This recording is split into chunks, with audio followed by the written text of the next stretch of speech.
Bonjour à tous, c'est le nouvel an. Je vous souhaite un merveilleux passage à 2025. Que les astres vous protègent, que Jupiter vous amène de la chance, que Saturne soit gentil avec vous, que Mars ne vous enquiquine pas trop, que la Lune vous fasse rêver, que vous ayez beaucoup d'imagination avec Neptune, qu'il vous amène aussi des perles, des trésors et du corail, qu'Uranus vous amène cette innovation, et puis Mercure, l'intelligence, Vénus, l'amour, et Mars, l'énergie, pour faire face aux enjeux que 2025 va nous présenter. Astrologie Facile vous présente ses vœux. La chaîne a 1 an et demi maintenant. On est à 21 000 abonnés. C'est énorme. Je n'y serais pas arrivée sans vous. C'est une vraie victoire. Et tout au long de l'année, j'ai veillé à ce que vous ayez le plus d'informations possible avec le plus d'honnêteté astrologique possible. Je suis assez émue pour dire ça. Nous allons 2025 avoir des challenges importants avec le nœud nord en janvier qui change de signe.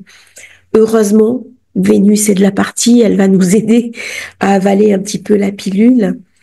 Nous avons aussi toutes ces planètes dont les énergies vont basculer et qui amènent beaucoup de questions. Jupiter, qui passe en Cancer, Uranus, qui va venir titiller le Gémeaux, Saturne en Bélier, Neptune en Bélier. Nous avons eu Pluton, qui lui aussi a changé de signe l'année dernière. Tout ça amène un monde très incertain, un monde qui peut sembler très riche en perspective. Il nous permet de faire énormément de choses. C'est un monde à la dimension de nos rêves ou de nos cauchemars. Le choix nous appartient à titre collectif et à titre individuel. Ce n'est pas parce que le monde est difficile que mon monde à moi doit être difficile. La question à se poser, et c'est vraiment ce que je vous souhaite pour 2025, c'est comment faire de mon monde un jardin dans lequel je vais pouvoir m'épanouir. Nous avons tous des difficultés, nous traversons des épreuves, des drames, des maladies, des accidents, des dépressions, des ruptures sentimentales, des problèmes avec nos enfants, avec nos vieux parents, avec nos compagnons, nos compagnes. Nous avons aussi des espoirs, des espérances. Que serait le monde s'il n'y avait pas l'espérance? Eh bien, c'est ce que je vous souhaite. Et avant de commencer cet horoscope, pour le 31 décembre, parce qu'on va faire l'horoscope du 31 décembre, je n'ai pas fait l'horoscope de la semaine, je m'en excuse. Fatigue, beaucoup de vidéos qui ont été faites, donc je vais simplement faire le 31 décembre avec les aspects de cette carte qui nous est proposée, les aspects qui sont valables bien sûr toute la semaine. C'est ce qu'on commence maintenant. Avant, quelques mots, l'Astro-Journal, la première partie est disponible. Vous pouvez commander. Attention, dès que toutes les parties seront disponibles, le prix va changer, ça va augmenter. Vous avez les cartes, les nouvelles lunes, les pleines lunes, plein d'informations pour faire de 2025 une réussite. Le lien dans la description. On commence maintenant l'horoscope du 31 décembre, la soirée de la Saint-Sylvestre. Amusez-vous, sortez, faites un petit peu les fous. Très bonne nouvelle, Vénus sera en semi-sextile à Neptune du 30 décembre au 1er janvier. Elle amène de la sensibilité, de la sensualité. C'est idéal pour faire des rencontres amoureuses. On peut tomber amoureux. C'est très bon pour tous les travaux artistiques, déguster des bons vins, se faire plaisir au niveau gustatif, manger des belles choses, préparer des bons plats, même si on n'a pas beaucoup de moyens. On a beaucoup d'imagination, on trouve des magnifiques recettes sur Internet avec un petit peu d'herbe, un petit peu d'origan, un petit peu d'épices, du za'atar, ce genre de choses. On arrive à faire des trucs magnifiques pour pas très cher. Donc, mettez en avant ce bon sens. Ça va me parler aussi d'élégance, vêtements, bijoux, cosmétiques, tatouages.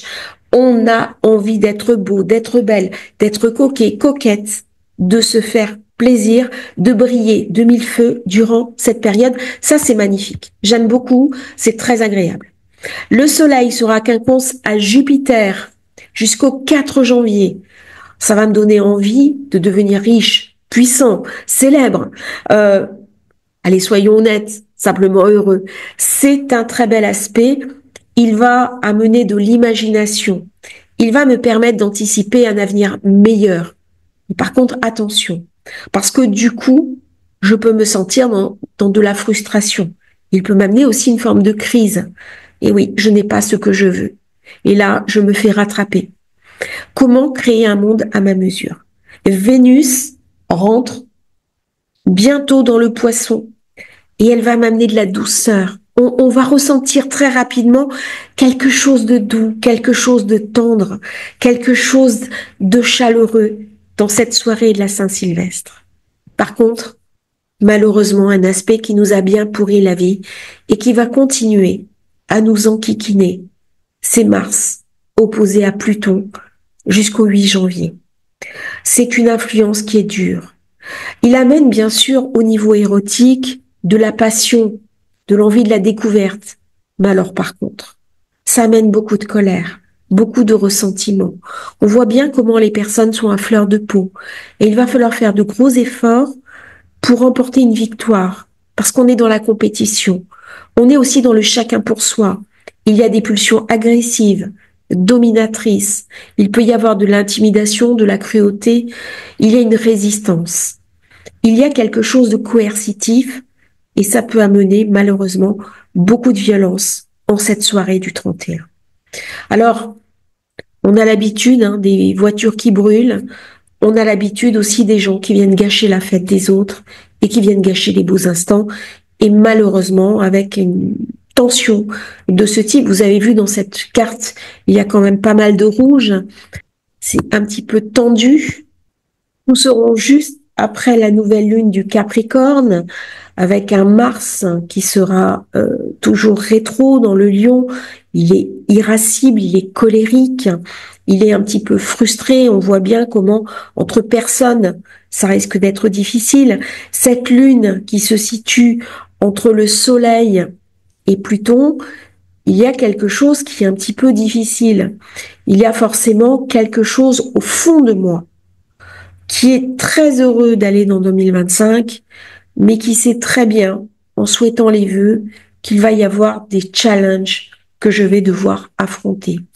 Du coup, dans les vœux que je vais dire, bonne année, merveilleuse année, bonne santé à tous, on va essayer de souhaiter l'essentiel, ce qui a vraiment de la valeur, ce qui fait sens.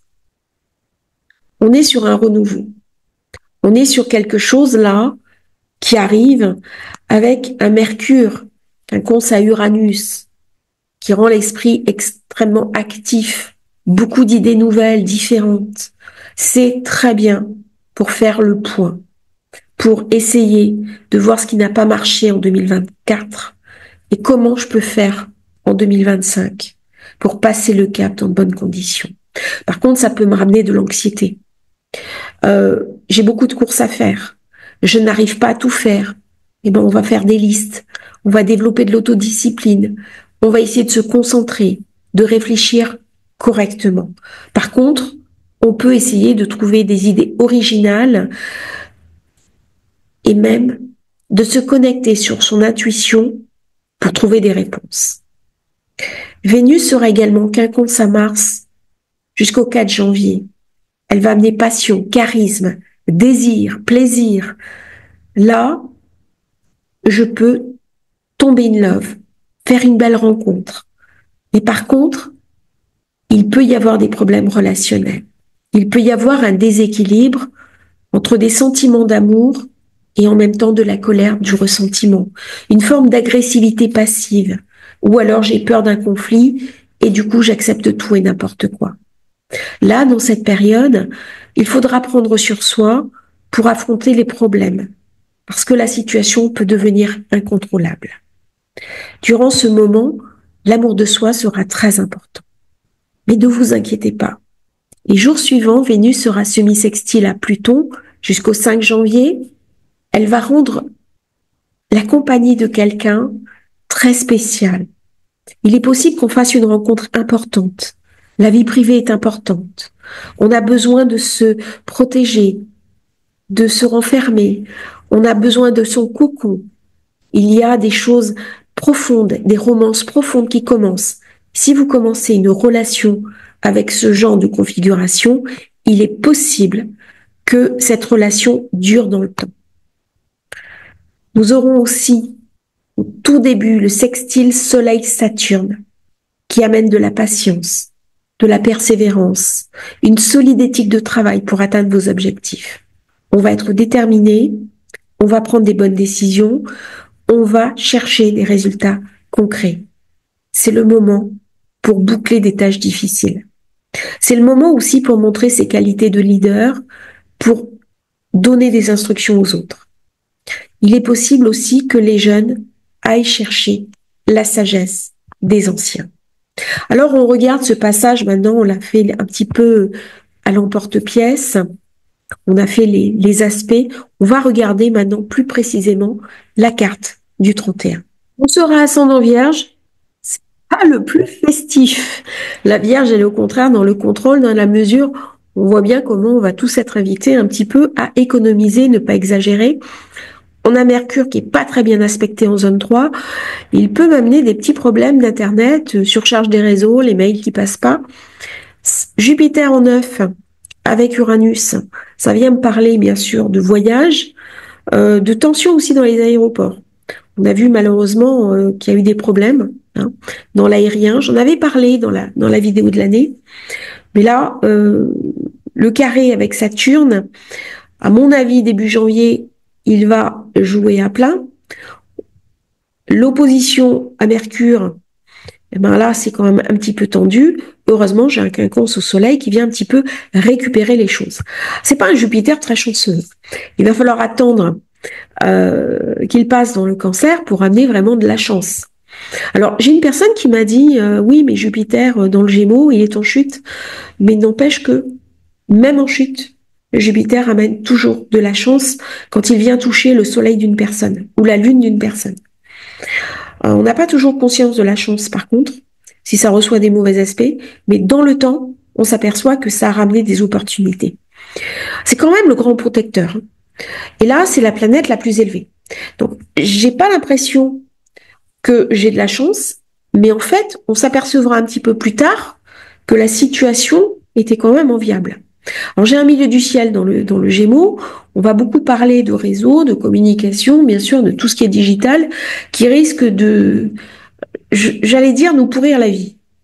Alors, je suis très enthousiasmée par tout ce qui est informatique, mais là, ça va prendre une tournure qui va sans doute tous nous dépasser, et on le voit bien avec Uranus-Vénus. Alors, Uranus-Vénus, c'est très sympa pour faire des rencontres, des coups de foudre.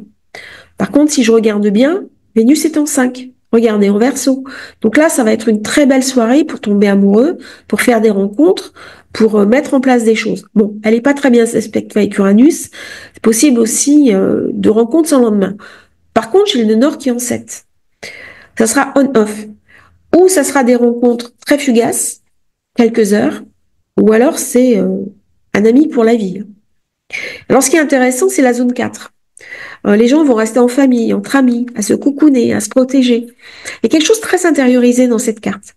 On n'est pas forcément dans de l'hyper festif par rapport à la 5, même si on a Vénus.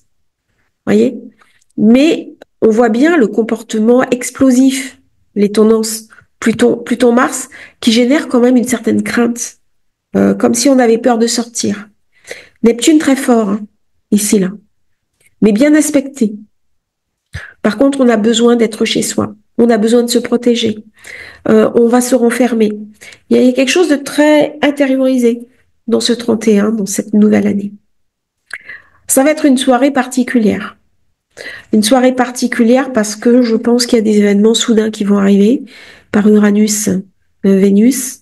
Et cette opposition Pluton-Mars qui est très forte avec Jupiter, Saturne. Là, ces deux aspects-là me font dire qu'au niveau international, il va y avoir des événements soudains qui n'auront pas été prévus. Ouais, là, on est sur la scène internationale. Voilà, je fais pas plus long. Je vous souhaite un merveilleux passage à 2025. Tous mes vœux de réussite, de bonheur, de santé, d'abondance. J'espère que les nouvelles lunes que nous aurons seront un peu plus sympas que celles de 2025. J'ai vu la première de l'année, elle est assez chouette. Je vais avoir beaucoup de plaisir à la faire parce que ça y est, j'ai trouvé une carte qui est quand même assez agréable et ça va me faire du bien de commenter une carte positive. Si vous souhaitez commander votre thème de naissance, votre révolution solaire, l'agenda, le lien dans la description. Merveilleuse année à tous. À bientôt sur Astrologie Facile.